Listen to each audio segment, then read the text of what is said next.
Brew Strong is brought to you by Blichmann Engineering, home of the Riptide. Visit them online at blichmannengineering.com.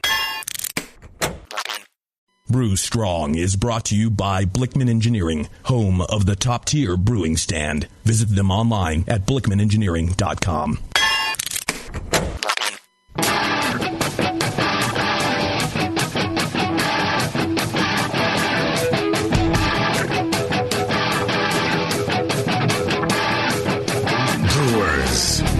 It's time for the beer radio you've been looking for.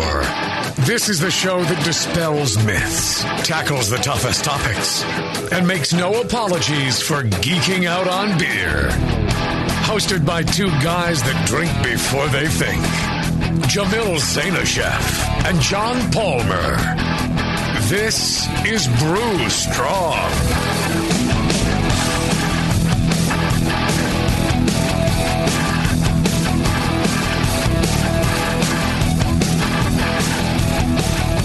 Hey, howdy, hey, my brewing brothers and sisters.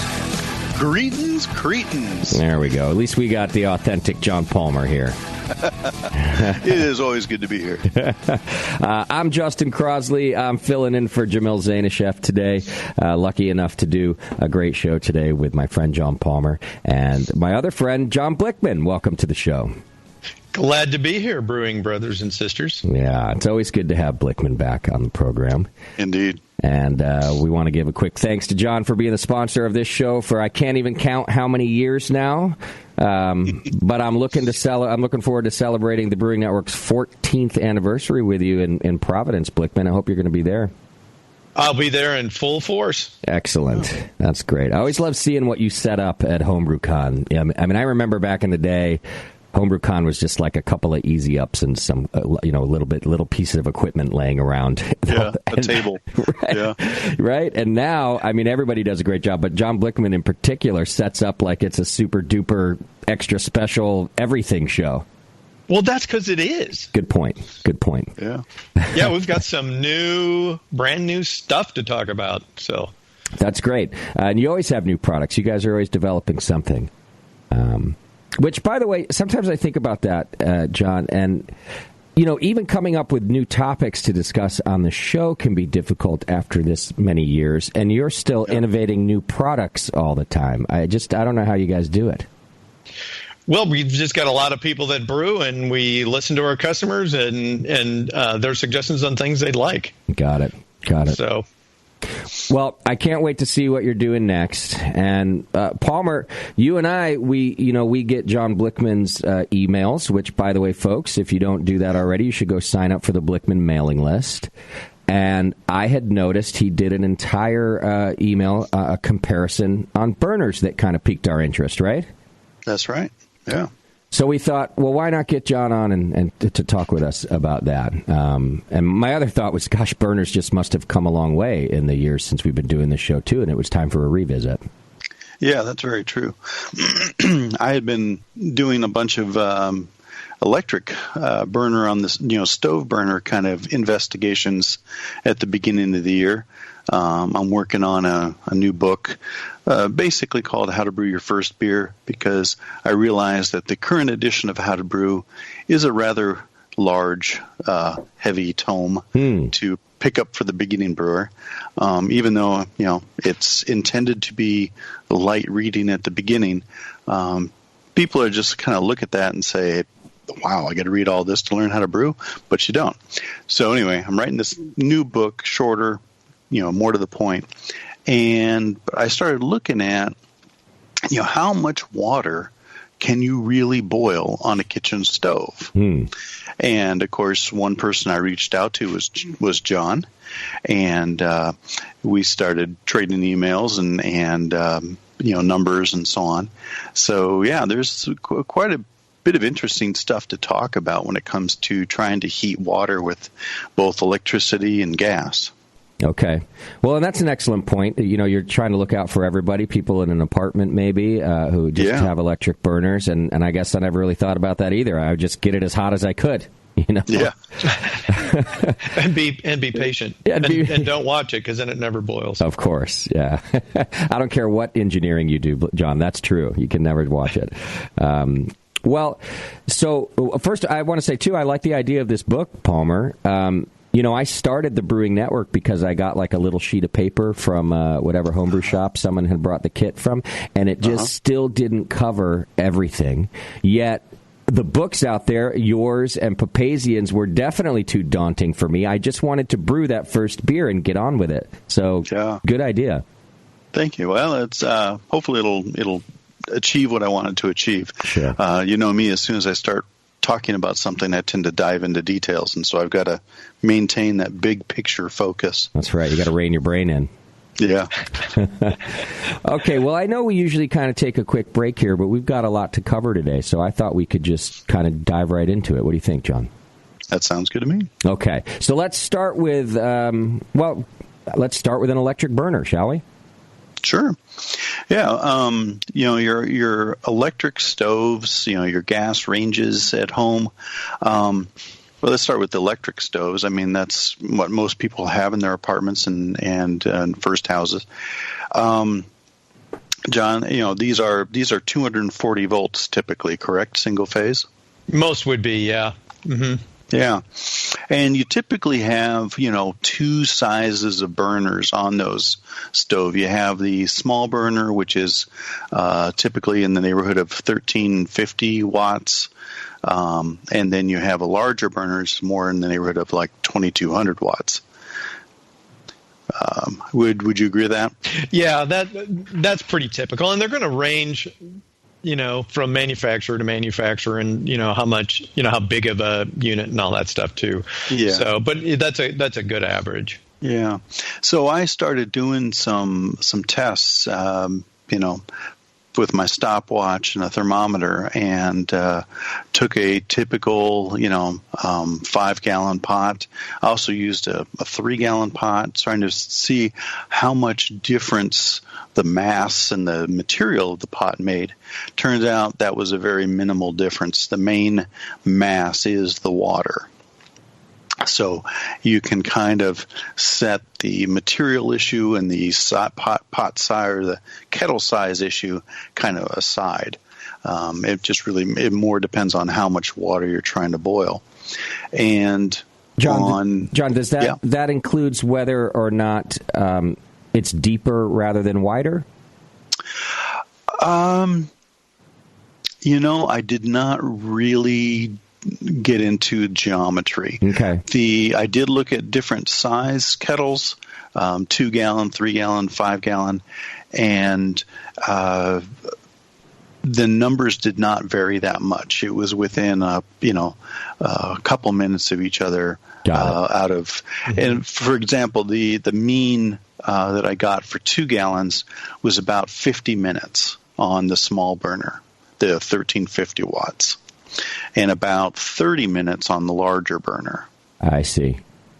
And so, maybe I'd get 35 minutes or 25 minutes, by varying the kettle size. Now, were you doing these with the lid on or off, John? Doing them with lid on.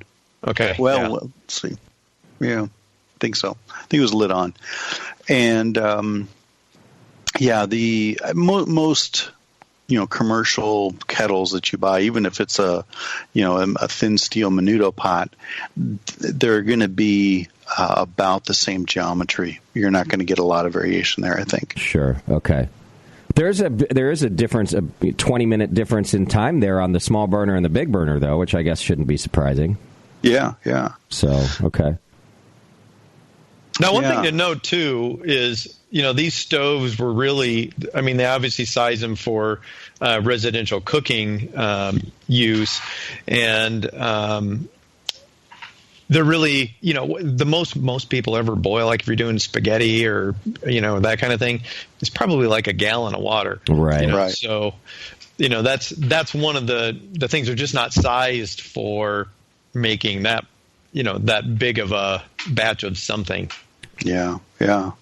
And when I started on the small burner, going to 3 gallons and 4 gallons, it goes from 50 to 70 to 90 minutes, so an hour and a half to try to get 4 gallons of water to boil on a typical electric stove. Now, when you go to the larger burner, which takes advantage of the higher wattage, that same 4 gallons will take you about 60 minutes to bring to a boil. Okay. Still a long time. Yeah. But if you've got your day planned, that's achieved. That's doable. Sure. And I mean, is it safe to say that at this size we're mostly doing extract brewing as well, so we're kind of bringing less water to boil? Does that make sense? Well, I would say most people brewing on the stove are probably doing extract brewing. Mm-hmm. You could be doing a small all grain brew. Yeah. Okay. But bringing 4 gallons of wort to boil in a kettle that's 5 to 8 gallons in this case total is going to take you about an hour. Yeah. And John, what your experience in some of the electric systems you've been developing?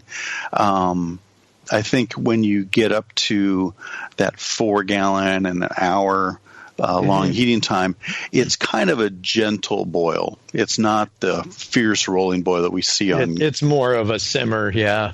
Yeah. Yeah. And one of the problems you're seeing here is you're seeing the rating of 2160 watts.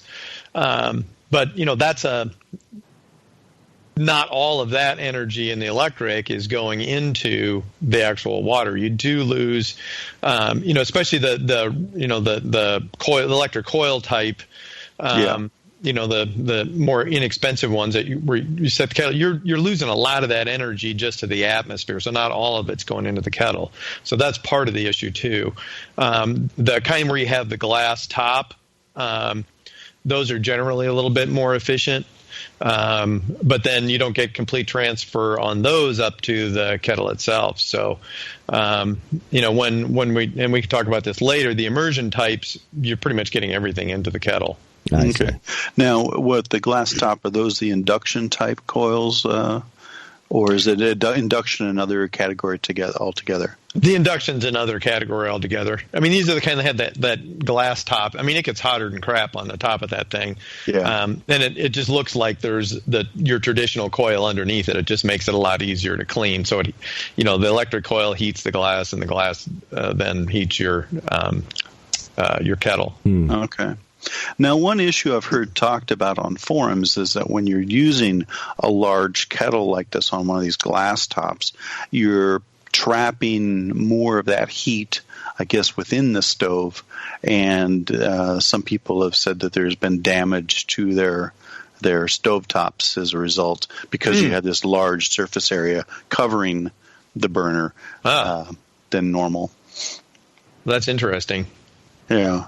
I don't have one of those. Yeah, me either. I've got gas stove myself. Yeah, as do I. I've used a glass top and not noticed that either. But almost anything that gets in between the kettle and the glass does cause a mess. I mean, I think you're right, Blichmann, when you say that they maybe created those because it is easier to clean, but they're still a pain in the ass. Everything just stays there. You got to get one of those magic erasers out every single time. And it smokes, and it's not the most fun thing to use. I mean, I'll take gas any day. But this is good to know because some of us just have to use this stuff. So yeah, absolutely. And let me ask you this, guys. Just because you did mention that a lot of times you're just getting that kind of slow simmering boil, is that still a good enough boil? Well, especially in the case of extract, yes. Okay. Because the extract brewing process, when they concentrate the wort into either liquid malt extract or dry malt extract, they are doing a reduced pressure boil to dehydrate it, but that also has the benefit of pulling off a lot of the SMM precursor that creates DMS in the wort.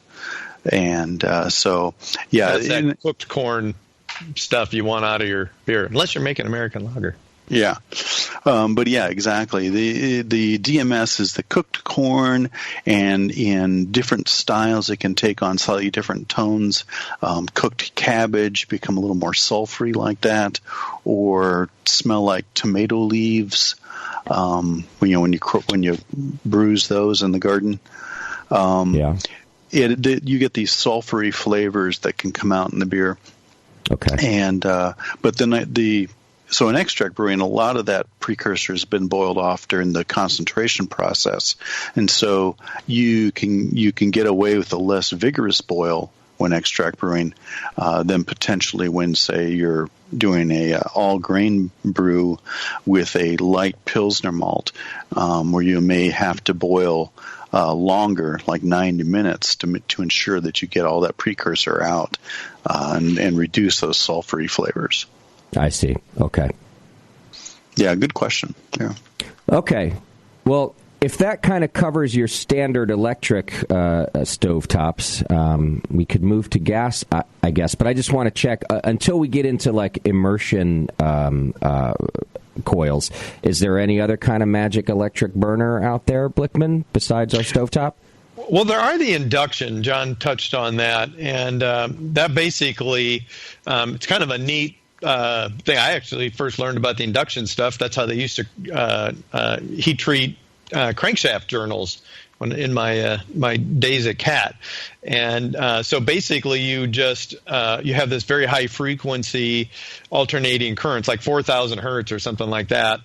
And it just gets those electrons in the bottom of your kettle dizzier than crap, and they start heating up the kettle itself, the metal on the kettle, and that's how they heat. I see. The only drawback there is they really, to do these bigger batches, they're also limited on power, and you really need to step up to 240 volt for those, and they can get pretty expensive too. Okay. So, that's, Yeah, the good thing is you can buy standalone induction burners from like a restaurant supply store. I believe induction stoves are probably out there as well. Yeah, No? yeah, they sure are. Uh-huh. Yeah. Then you can get 120 volt induction plates, but they're pretty weak sauce. They, it takes a little while to get them going. Probably would be okay for a smaller batch, and especially now that the smaller batches are becoming more popular, like the 2.5, 3 gallon batch size. Yeah. But to get a really good boil, John and I do a brew your own boot camp once or twice a year together, and I bring a 240 volt induction burner because they don't want us to light fire in the hotel room for some reason. I don't know why, but yeah. So I use one of those when we do a brew in a bag setup, and that's probably a 15 amp 240 volt 3,500 watt, I think, and that seems to do a pretty good job on. It'll bring or a 5 gallon batch, 10 gallon. Yeah, it'll bring 7 gallons of water to a boil in about 20-25 minutes. Oh wow! Yeah. And those are about $280, $320 depending on the model and stuff. Okay, so they're not cheap. Well, and I know you're saying it's 240 volt just because I'm curious. When you go do this at hotels, how are they providing power for you? Or are you providing your own power, too? Oh, that is always the disaster of the thing. Yeah, you tell them exactly what you need. Oh, no problem. And then you always know they're not going to have it. So I go a day early, so that I ought to just say, can I just go wire this in myself? I know, right? Because you're not going to get it right. Yeah. That is so funny because every time we've done one of these BYO boot camps, invariably it's not set up. And they'll be bringing in extra cords and then sure enough they've got to call in the hotel electrician and he's got to wire something and run it over from the next room. It's kind of this last show, I kid you not, we're starting the boot camp. They still don't have power up, and it's been like an entire day before that they didn't get it going. Wow. They get this must have been a newbie electrician guy, and he's wiring in this panel, and he plugs it into the wall, and sparks just sprayed out of the outlet and landed on some people. Wait. I just wanted to say, move aside, pal. This is not complicated. Of course. So it turned into How Not to Brew Boot Camp with that. That's right. Oh. See, this is, I know we're going off on a little tangent here, but this is why this stuff confuses me. And when you guys talk about electricity or, gosh, anything that's over my head, you make it sound so simple. But then even electricians get confused by this stuff, and I don't understand that. So it just confuses me even more. I don't know what that guy was. But this is simple, yeah, Justin. Okay. 240 volts. There's smoke inside the wires. That's what runs, all this smoke. And you gotta get the connections tight so the smoke doesn't leak out. Gotcha. Because when the smoke leaks out, everything stops working. I understand. Yeah, like everything, it's experience. Once you've done it a few times, whether it's all grain brewing or nuclear reactors, it's not that big a deal. Okay. But that's fair. It's even Homer Simpson can run a new plant now. That's right. Yeah. Well, listen, start running that little video on your phone next time this happens. I want to see that shit. Will do. All right. Do you want to cover your kind of standard gas stoves real quick before we go to the break too, or is that something a little more in depth? Okay. Let's do that. So your standard gas stoves, KitchenAid, Kenmore, name your brand. Those they often have variable burners on those.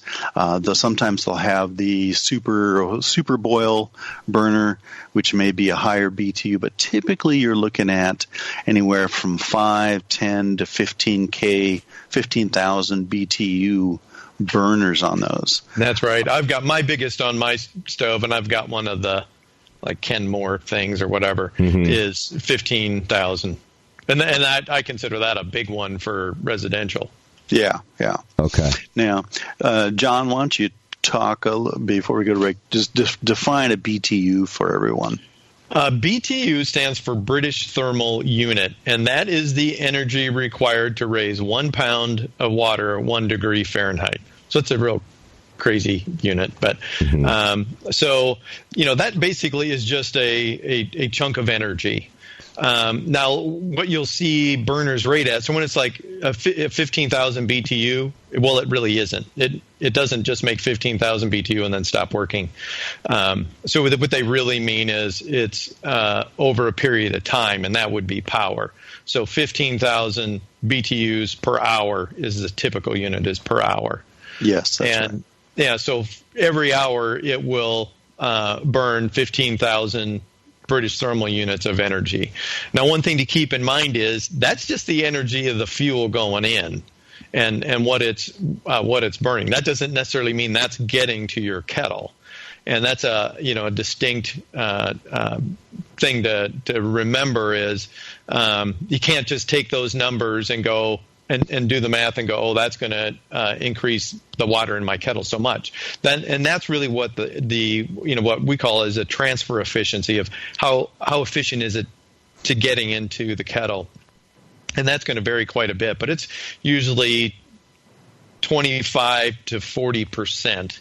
40% is about as good as you're going to get, unless you have some, like industrial kind of furnace or that kind of thing where you've done something extraordinary. But just a kettle sitting on top of a typical burner, you're in that range. Yeah, a lot of the energy on a gas stove, heats up you're heating up the air, around the burner, and then that hot air is flowing past the pot, and that just escapes to the atmosphere. Yeah. Okay.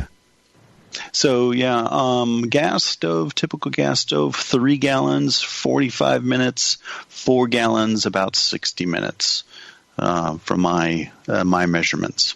So a little faster than electric? Well, it's very comparable, really, to the large wattage burner on an electric stove. Okay. So, not a lot of difference there. Got it. I was just doing some Googling while you guys were talking, too, because I was curious. So I have a gas burner in my house, but it's old. Like my kitchen's from the 60s. Yeah. Why doesn't that surprise me? Well, and here's the thing, too. I like the gas burner, the stovetop I have, because it's just kind of cool looking. It's like retro looking, and it also still works, and I'm cheap. But I'm guessing it's down in the 10,000 BTU range. I mean, I'm guessing this thing's at the bottom, because I am not getting much heat out of it. Whereas you guys are saying this can go up to like 15,000. But then, so my brother's a chef, so I thought I'd take a look at like one of those kind of more professional Viking stovetops. Oh, yeah. You know what I'm talking about? Well, that's what you have, isn't it, Palmer? I got a Wolf. Yeah. Wolf. Okay. So when you get here, especially if you're in the commercial side, that's what I ended up pulling up here. Of course, you're going to pay $4,000 for this, but you're still only getting up to about 18,000 BTUs. Yeah, that's right. So that's kind of a lot of dough for not a whole lot of increase, right? Yeah. And when we get back from break, I think we're going to start talking about propane burners and bigger bang for your buck. Okay, perfect. Well, let's do that. I'll get us to a quick break right now, and then we'll come back with John Blichmann and John Palmer. Hang in there. Hey, it's Kaylee Cuoco for Priceline. Ready to go to your happy place for a happy price? Well, why didn't you say so? Just download the Priceline app right now and save up to 60% on hotels. So whether it's Cousin Kevin's Kazoo Concert in Kansas City, go Kevin, or Becky's Bachelorette Bash in Bermuda, you never have to miss a trip ever again. So download the Priceline app today. Your savings are waiting. Go to your happy place for a happy price. Go to your happy price, Priceline. Are you looking for a simple brewing system that's great for all grain brewing, but everything on the market seems to be full of compromises? Blichmann Engineering has the answer. The Blichmann Brew Easy All Grain Brewing System. The Brew Easy is a complete system with easy upgrades and a beautiful compact design, perfect for any size brewing location. At its core, the Brew Easy is built on two gorgeous Blichmann Boilermaker brew kettles, a high-temperature March pump, and either a top-tier gas burner or the new Boil Coil electric heater. The Brew Easy adapter lid allows the pots to stack on top of each other, forming an efficient, strong, and compact brewing setup that comes in 5, 10, and 20-gallon batch sizes. Upgrade your Brew Easy system with full automated control by adding a Blichmann Tower of Power temp controller, and make moving around easy with the Blichmann Kettle Cart. The Brew Easy is modular. If you already own a Boilermaker kettle, you can build your Brew Easy by purchasing just the modules you need. The new Brew Easy all-grain brewing system. See it today at BlichmannEngineering.com and brew with Blichmann quality on your new Brew Easy.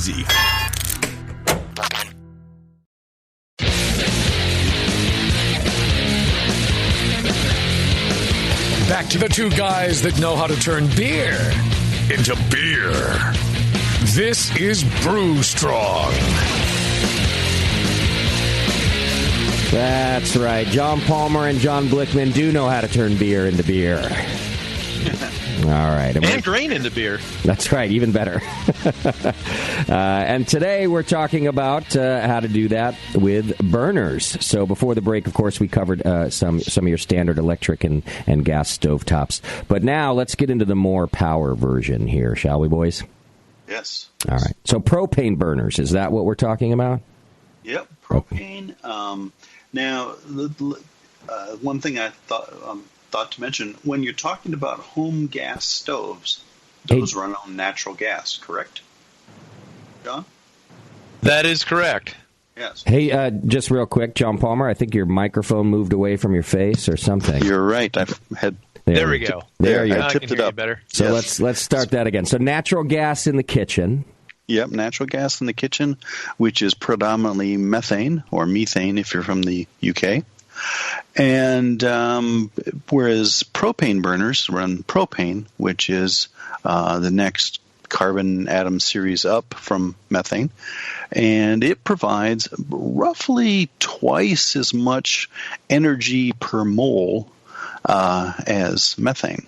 And he's not talking about the little things that mess Rodents. up your yard. Yeah. Okay, got it. So I actually pulled up, and it's just a little more than twice. So natural gas, and this would be like they do it a number of different ways. Natural gas is liquefied, or is is gaseous, obviously coming to your house. It's not it's liquid form. Propane comes in its liquid form in the tanks, but basically 1 cubic foot is 1,030 BTUs for natural gas and 2,516 BTUs for the same volume of propane, both in their gaseous form. Okay. There you go. So I hope I don't make you guys go too far down a rabbit hole with this, but then do we use natural gas in our houses because of the format, because gas is easier to transfer it to a residential area than liquid, or why do we use one over the other?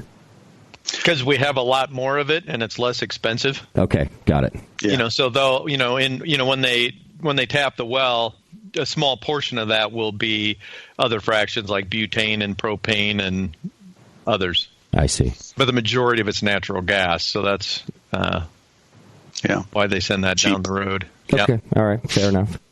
Yeah. So propane, it provides a lot more energy per unit, and there are a number of propane burners on the market. You see them advertised for turkey fryers and so on, or home cooking, Bayou Classic kind of stuff.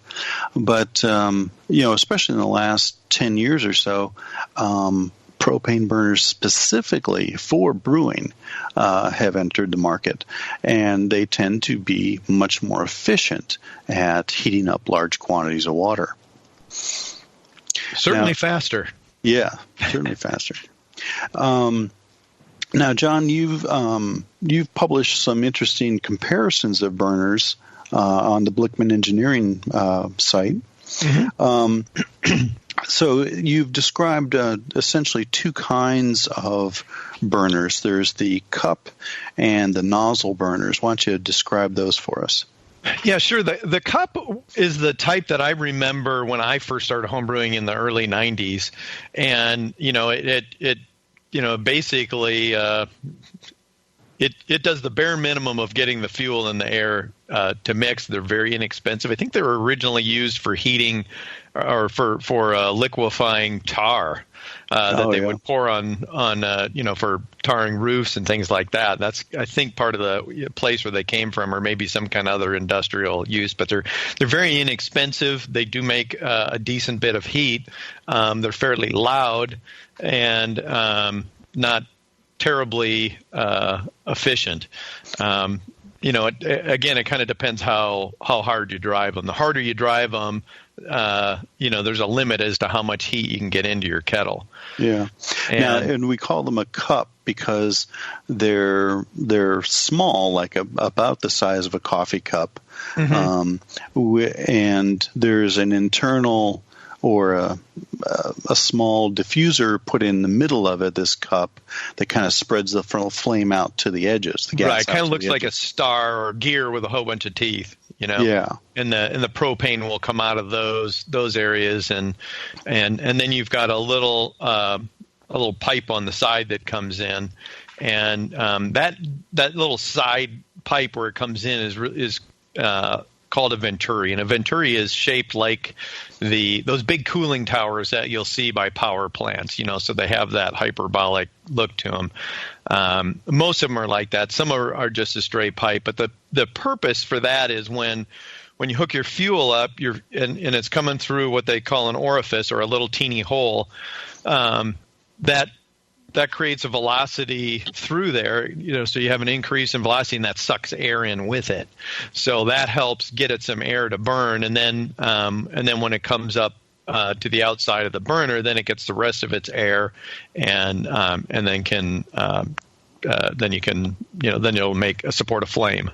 Yeah, and the reason you want that to work that way is because that prevents the burner from back burning, where the flame would get sucked inside the venturi and burn inside, and you would get the heat out.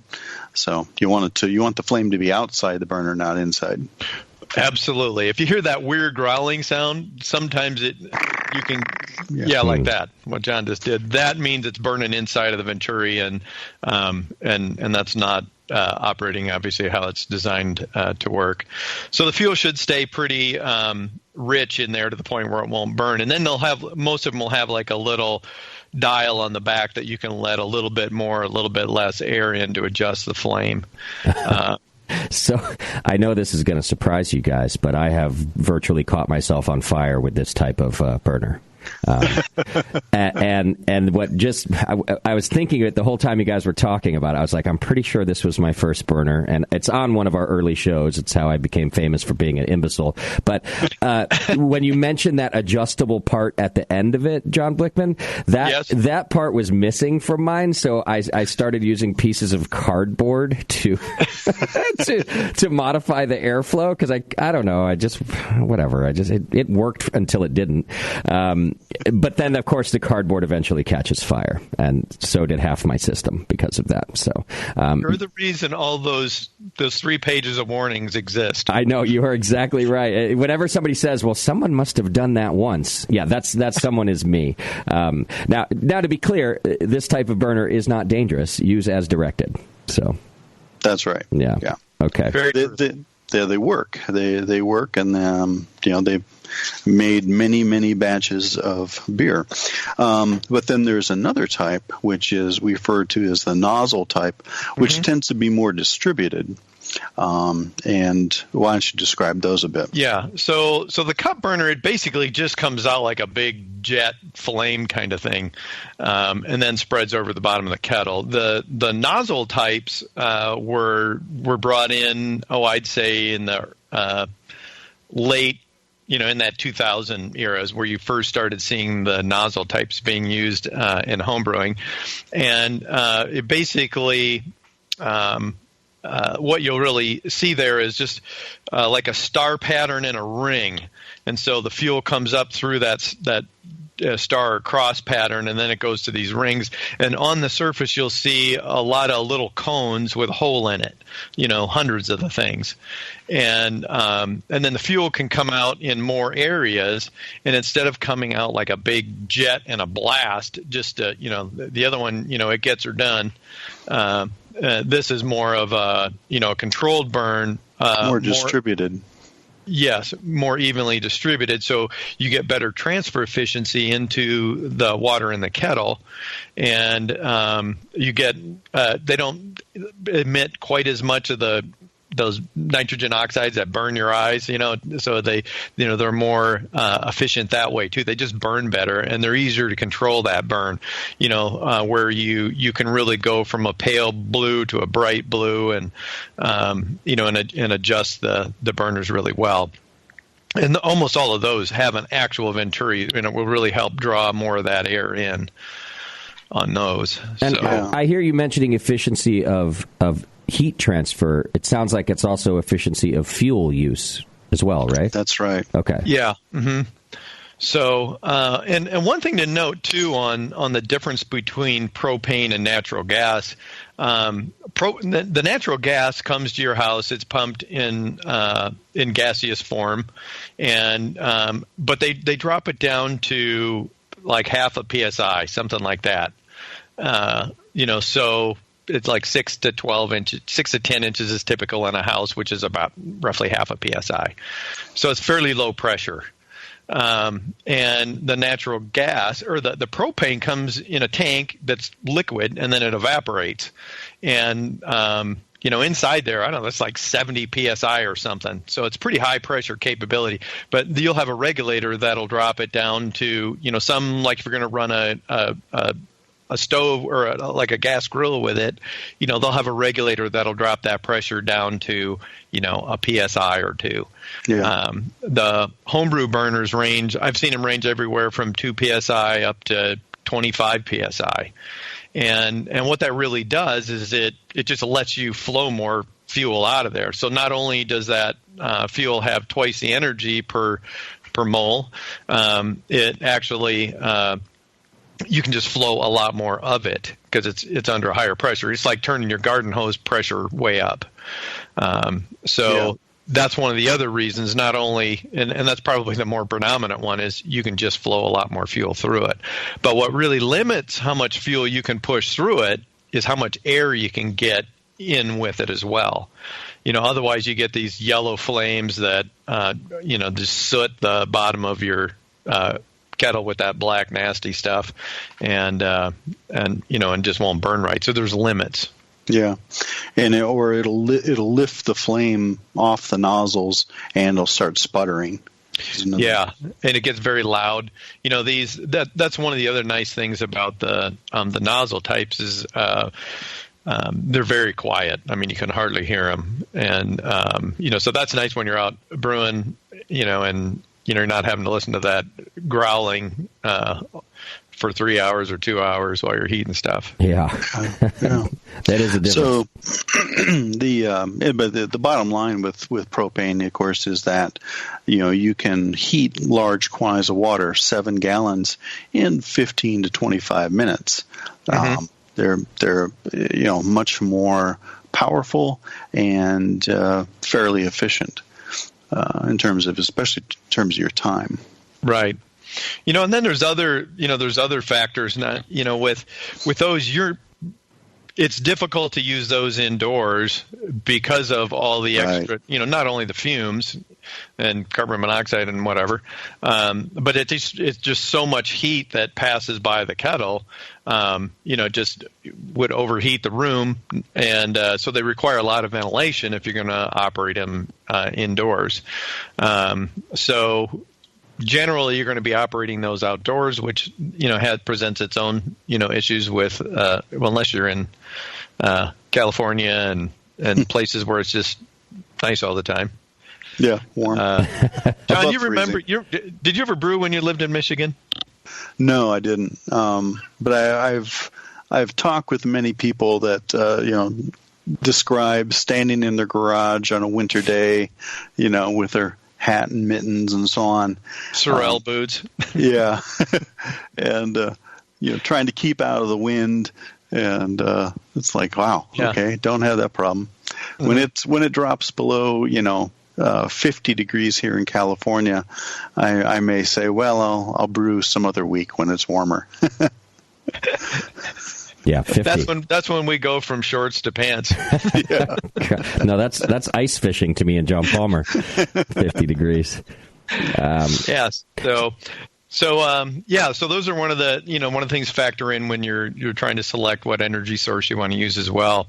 And and then some of the other things that we did on the comparison, and we did some of these comparisons just to kind of get people understanding how burners are rated, what that meant, and just some of the other features that you sometimes don't think about that are helpful with homebrewing that don't really matter with turkey frying or whatever. But one of the things is actually the actual ratings, and we found that there's just a lot of companies I don't think they ever really measure them or understand how to measure the rating, and it's quite simple actually. So to measure the BTU of a burner, BTU per hour of a burner, you basically get yourself a fairly accurate scale that can measure up to probably 40 pounds in tenth of a pound increments or better, and you just weigh that propane tank before you get started. I take the regulator off so that weight doesn't mess up the reading, and then you just burn your burner with a kettle on it of water for an hour, and then put the burner back. Or the propane tank back on the stove, and then you multiply it by the BTU per hour, or the BTU of that many pounds of fuel that you burned. And I'm trying to look up. And I just think you said it was like 2160. No, that's wattage. No, I think that is BTU. Okay. I'll just look that up. Pound. I had it up and I lost it. Pound of propane, 21,600 BTUs. So if you burn 2 pounds of propane, you would just multiply 21,600 by 2. and that's as simple as the ratings are. And we found that some people understood it, and others, had these absurd ratings of like 250,000 BTUs or some crazy thing that they clearly just didn't understand how to measure it, or just tried to estimate it based on how much fuel would flow through an orifice or who knows what. But so I just suggest just be cautious when you see ratings, and yeah, and don't necessarily take it for face value. Yeah, and more isn't necessarily better. I mean, sure, the maximum output of a burner may be, 100,000 BTU or 150,000 BTU. What are you actually going to be running it at?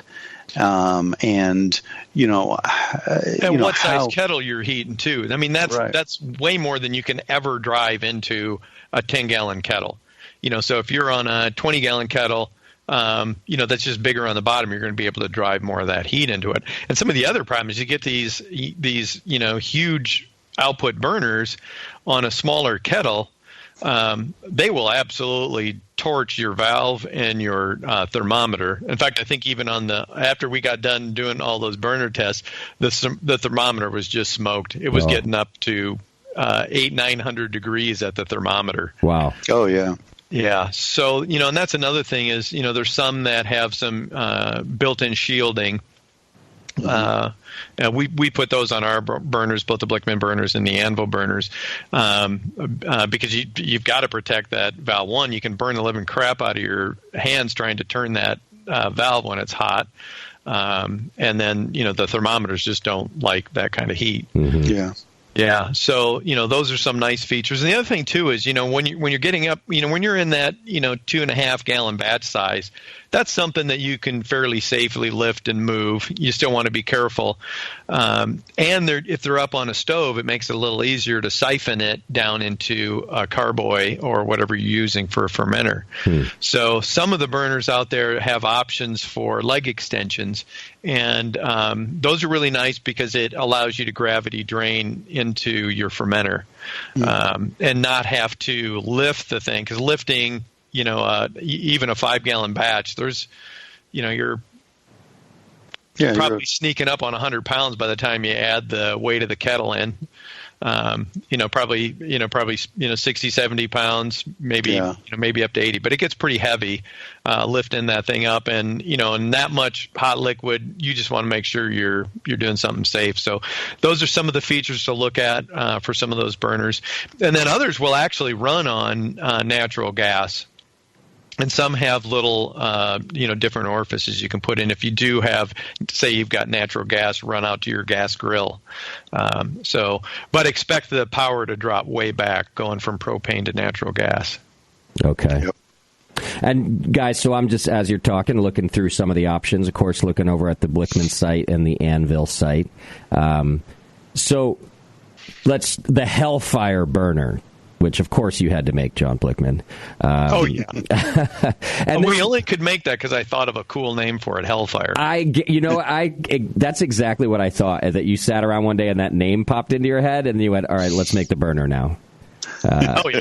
Same thing with the boil coil. It was that came to me. It was an epiphany. Right. So this one's cool because you can, it has like an efficiency mode. So you can go down to 80,000 BTUs, I guess, save some fuel. Or you can go into Hellfire mode, of course, which is, all the way up at 140,000 BTUs. And that's nice to be adjustable, kind of what you were talking about also with maybe the size of your kettle, right? Right. And that, what's really happened, it's not like a switch on the thing. What you're really, the most efficient and effective way to burn and that's a nozzle type burner. Okay. Is you don't want the flames lifting off the nozzle, and you want them in that pale blue range. So it should be really quiet. You should just hear the hissing of the fuel going through it. I see. If you add more fuel and more air, they'll start getting bright blue. They'll start, you'll start hearing a little bit more noise.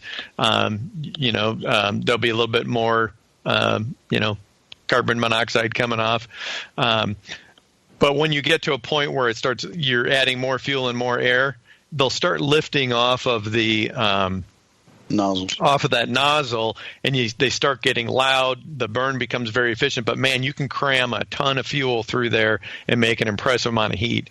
So really, we rated that 80,000 BTU per hour was when the flame is on the nozzle and it's pale blue. I see. And then the 140 is when you're just cranking it up because you want to get it done in a hurry, and it will get it done in a hurry. That's for sure. Yeah. And really you're using that for your 20-gallon boils, for your hot liquor tank, that kind of thing. I mean, it's where you're trying to heat a big kettle and a lot of water. Okay. And you want to do it quickly. And then when you're actually boiling, though, you'll drop that back. Yeah. Okay. And then you guys mentioned scorching of the kettle or the thermometer. Is there also such a thing of going too high a power on too small a volume or too small a kettle and actually scorching your liquid as well? Is that a problem? In my experience, it's very difficult to get to that point. Okay. And I've not really noticed any difference between clad bottomed and just a standard bottom. Our Anvil line uses a clad. Our Blichmann line is just a single piece steel, stainless steel bottom. And boy, we've hit them with that 140,000 BTU, and there isn't much difference in heating rate, at least not a measurable difference, and really not any wort darkening that we've noticed a difference on. It's pretty hard to do that, and one of the reasons is stainless steel is not the greatest conductor of heat. So it's going to get up to whatever temperature it wants to get up to, and then it's going to dissipate everything else to the atmosphere. Okay. All right. And that's just mentioned, by the way, too, folks. You can check out the Anvil Forge burner, which also includes, and I think the Hellfire does as well, but the Anvil Forge, you could get the leg extensions so that you could more easily get into your carboys too, right? That's correct. Yeah, it comes standard with that height. And we've got then there's an extra height, so you can actually do like a little two-tier system if you want to do something like that for your all grain brewing. Okay. All right. Very nice. Yeah. And so, good propane burner, it run you about $100. There are more expensive ones. There are some cheaper ones, but I'd say, good mid price point is about $100. Mm-hmm. Okay. All right. You guys want to take a real quick break, and we can come back and circle back to, because, John, you had mentioned them earlier, immersion coils. Yes. Okay, let's do that. We'll take a real quick break, and we'll be back with John Palmer and John Blichmann right after this. Back to the beer guys that make other beer guys look like wine guys. Brew strong. Welcome back to the program. Thanks so much for hanging out with us today, and John Blichmann and John Palmer. And we are going to wrap up our discussion on different types of burners by covering immersion coils, gentlemen. All right. Yeah. Yeah, the immersion coils, basically, they're the new kind of brewing, electric brewing, that a lot of people are doing. John, you've had electric systems now for several years. Mm-hmm. And in the Blichmann line, you have the boil coils and like the full size, 10-gallon systems and up. But now you also see on the market today these all-in-one systems, like the Grainfather and Rizilla, Rover Brew, and also now the new Anvil Foundry. And these also use these electric immersion coils or electric elements that are, kind of attached to the kettle, as it were. Yeah. And these are pretty efficient.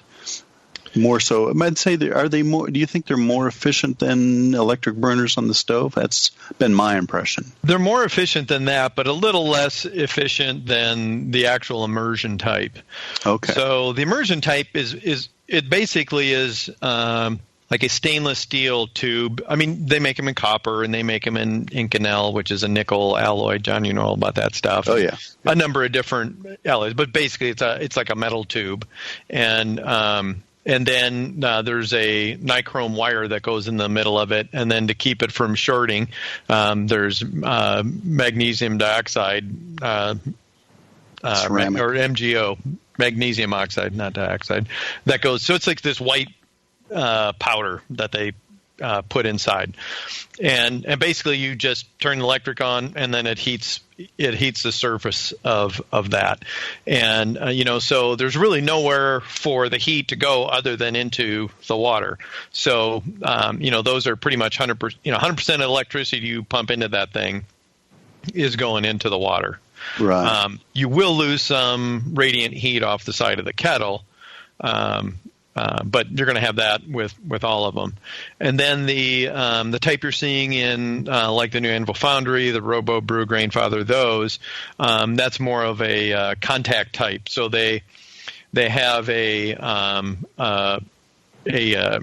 nichrome type wire that's inside there, and that's pretty much bonded to the bottom of the underside of the kettle, and there's a ceramic overlay that gets bonded in there with it. So that ceramic's kind of an insulator, so it drives all the heat to the bottom of that kettle. You'll get a little bit that comes out out of the bottom of that thing. I mean, it gets fairly toasty, if you actually touch it while they're burning. But I'll throw a number that they're 95%, let's say, efficient. Just to pull a number out, that kind of thing. Those are nice because they. It makes it a little bit easier cleaning because you don't have the coil in the way. But the reality is, cleaning the coils, it takes 30 seconds to scrub the coils down. Now, what I like about the immersion types is they generally are a lower watt density than the contact type. Now, what I mean by watt density is how much power are we putting out through each each piece of surface area on that thing. So, if you have you can put 100 watts of power out on a light bulb and it'll burn the crap out of your fingers. But if you put that same amount of power out on a 4x8 sheet of steel, it's just going to be kind of warm. Right. So that that's about the closest analogy I can give. So you want that low enough because it's directly touching the wort. You just want that low enough that it's not going to scorch. And you'll hear, low watt density, ultra low watt density, and all that. And I have never been able to find a definition of this is how many watts per square inch it is. And, we've found that if you're below 35 watts per square inch, that is virtually impossible to scorch your wort with it. Okay. That's some of our bigger commercial stuff will get up to the 50 watts per square inch. But that's something to kind of look at. The best thing to do is go online if you've got a product you're looking at and just look for reviews with people that have had luck with it or not had luck with it. Anyway, the nice thing about these, the electric immersion ones, are they come in all sorts of different power. They're, most are reasonably easy to install into a kettle. Some you have to weld a fitting in. Others you can just drill some holes. But it sure makes it nice to be able to brew inside because you're not putting all that heat into the atmosphere. You really just need enough to ventilate the steam out so it doesn't get too much moisture in your house or stink the house up. I personally think it smells great, but my wife instructed me that if that stinks the house up, you're done. So I put a fan in the basement that can pull your hair out. Smart man. Yeah. So these are, we're usually talking 240 volt systems here for these. You can, in my opinion, you can do a 5-gallon batch on 120 volt if you'll accept that you may have to do a little bit longer boil for some of the beers that are going to be sensitive to DMS. Yeah. Because they're a decent simmer. Now we've got you can go up to 120 volt in a residence and get, I think, like 2100 watts out of it. and that will produce a fairly decent boil. But then you've got to make sure that nothing else is on that circuit and that you can actually draw 20 amps. Most plugs of stuff you plug in is 15 amps. Yeah. But at 15 amps, it's fairly, it's okay. And that's what the Robo Brew and Grainfather and those are limited to 120 volts, just so that you can plug them into any wall. Here in the United States. Right, here in the States, that's right. And so what we did with the Foundry is added a dual voltage capability. So if you did have 240 volt, you could plug it in to 240 volt and just switch it over. And that gives you a much better boil and much faster heating times. So, to circle back to the question, you're really going to be a lot happier if you have 240 volt. And if you're going to do 10-gallon batches, you pretty much need to have 240 volt. But don't discount that most homes will have a dryer plug that will be 240 volt, that will have plenty of ampacity, and so will your stove in your kitchen. So you can just, if you can brew in those areas, then you might be able to get plug that. Into, yeah. Yeah, you don't necessarily have to have an electrician come out and run a dedicated circuit. Yeah. Now, even with the 110, I watched some of the, Grainfather and Foundry YouTube videos out there, demonstrations by different people. You can achieve a 6 gallon boil in these systems at 110. Takes about an hour to get up to a boil, I think, if I remember correctly. But it does work. It does, and if you insulate the vessel, that helps too. Most of the systems you can buy an insulation jacket for. I think the Williams Mash and Boil and then the Anvil Foundry have a double wall that comes standard with a double wall that provides that insulation. So that helps the boil intensity a bit as well. Yeah, reduces your heat loss. Mm-hmm. Yeah. So the all-in-one systems these days are probably, a good, a more entry level, I think, in terms of, the total cost of these systems is usually around $500 and up. Compared to a propane burner and a large kettle. Propane burner, I said, like $100. Large kettle, probably also near $100. So maybe $200 for a kettle and burner system versus, say, $500-ish for an all-in-one. Yeah. And one of the things too, and this is I started out doing propane, but if you get a decent quality kettle, that can be something that you keep for a long, long time, and you can convert that over to electric in the future if you want. And the all-in-one systems, they're going to be between $400 and $500 ish. I think the Grainfather's like $900, but it's got different features on it as well. The drawback you've got with the electric, especially if you get up to 240 volt, you're talking a lot of power, and you have to have a controller that can manage that much current. And there's some, we've been doing the electric systems for, 2010, I think, something like that. Yeah, about 8 years. So we've got you have your basic power control, which basically it's just a volume knob like on your stove, and most of those are going to drive a solid state relay of some sort. And you can use that just to control the power. But if you want to do temperature control, well, that's a different kind of controller. And some of those you can range from, just for the controller, like a simple power controller that'll do 240 volt will be in that 150 range, something like that. And then there's also then the temperature controllers. We're just coming out with one that is price point of around $200 or $375 to be able to do temperature control. So you can set a temperature and do mash profiling and things like that.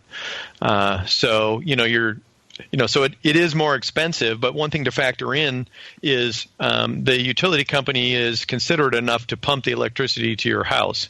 So you don't have to go out and keep filling these tanks at $20-$30 a pop. Mm-hmm. So you're talking just to do a electric batch at home, you're talking, $1 or $2 to do a batch of beer. Of course, it depends on what your electric rates are, but so it's pretty economical to be able to do a batch of beer with electric. And you never run out in the middle of a boil. You don't. That's right. That's right. Tell me I'm not the only one who's done that. Oh, dear God, yeah.